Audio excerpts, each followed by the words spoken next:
আমরা এই লেসনে আর্ক সম্পর্কে আলোপ করব। আহ, আমরা জানব যে আর্ক কমান্ডের সাহায্যে কিভাবে বৃত্তচাপ অঙ্কন করতে পারি।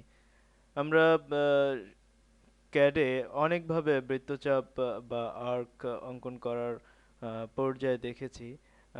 আমরা আপনাদের দেখাচ্ছি ড্র কমান্ডে গিয়ে, ড্র মেনুতে গিয়ে যখন আমরা আর্ক সিলেক্ট করি, আর্কে দেখা যাবে যে এখানে 3 point, start, center, end, start, center, angle, start, center, length, start, end, angle, start, end, direction, start, end, radius, center, start, end, সবশেষে কন্টিনিউ।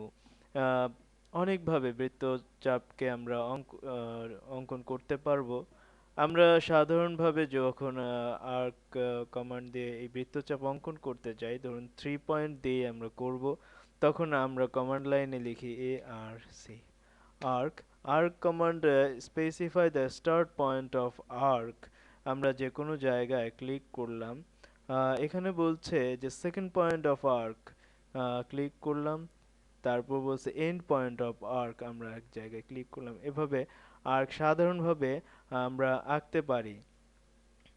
আমরা যখন স্থানাঙ্কের সাহায্যে আর্ক অঙ্কন করতে যাব, ধরি ড্র মেনু আর্কের 3 পয়েন্টের সাহায্যে আমরা ড্রয়িং বৃত্তচাপ আঁকবো, তখন specify the start point of arc or centre.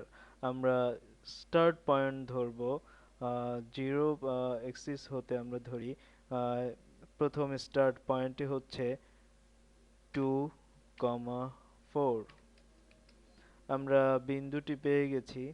আহ, তারপর আমরা ধরবো সেকেন্ড পয়েন্ট আমরা ধরি 5,3।